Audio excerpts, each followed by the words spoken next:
ओम नमः शिवाय। जय श्री राम। साथियों, प्रेम, जब प्रेम का जिक्र आता है तो कहते हैं कि अगर सच में प्रेम हो जाए तो पत्थर में भगवान प्रकट हो जाता है, चित्र में भगवान प्रकट हो जाता है। जो ऊपर वाला जो स्वयं परमात्मा है वो नीचे आ जाता है। प्रेम की ताकत है। प्रेमी और प्रेमिका के रूप में 5 प्रकार का संबंध होता है। किसी को सखा रूप में प्रेम हो सकता है, किसी को पति पत्नी के रूप में प्रेम हो सकता है, यानी कि दाम्पत्य प्रेम। किसी को बेटा बेटी के रूप में प्रेम हो सकता है। प्रेम इंसान से नहीं, प्रेम जानवर से भी हो सकता है। किसी किसी को देखते नहीं आप, जैसे किसी किसी का डॉगी मर गया, किसी किसी का भैंस कुत्ता या गाय मर गया, तो उसका लोग मरने के बाद भी मूर्ति बना लेते हैं, उसकी पूजा करने ले जाते हैं, उनको लगाव हो जाता है।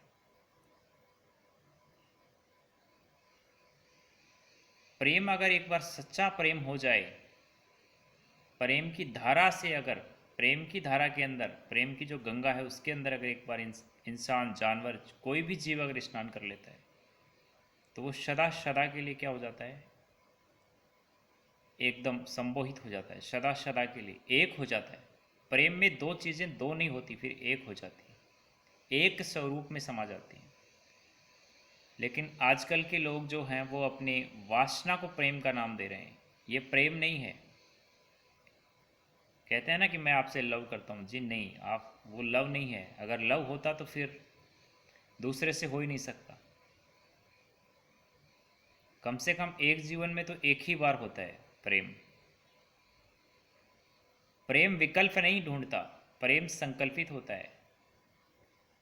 और आज का इंसान तो इतना मतलब घटिया जीवन जी रहा है, जगह जगह तो 7 फेरे के बाद भी उसको मतलब एक जगह नहीं टिकती। आजकल के महिला पुरुष हर 12 महीने 6 महीने में उसको दूसरा पार्टनर चाहिए।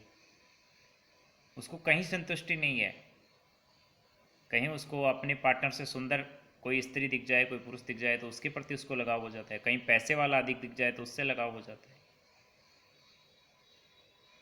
मतलब इंसान का जो प्रेम है वो तो जानवरों से भी घटिया है। इंसान के प्रेम में है केवल और केवल वासना। इंसानी प्रेम में समर्पण नहीं है। एक तो स्वार्थ होता है, दूसरी वासना। और स्वार्थ और वासना से जो प्रेम प्रेरित है वो आपको कहाँ लेके जाएगा? नरक में लेके जाएगा, नरकगामी, आपकी दुर्गति होगी। वो प्रेम नहीं है, प्रेम का बिगड़ा हुआ रूप है।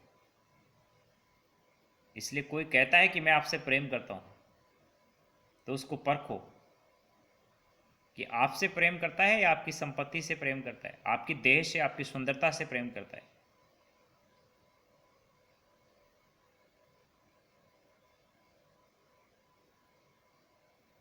अन्यथा फिर आप इस प्रेम की जो माया जाल है इसके अंदर फंसे रहोगे और ज़िंदगी नरक जीते जी भी और बाद भी। सावधान रहो। धन्यवाद। जय हिंद, जय भारत।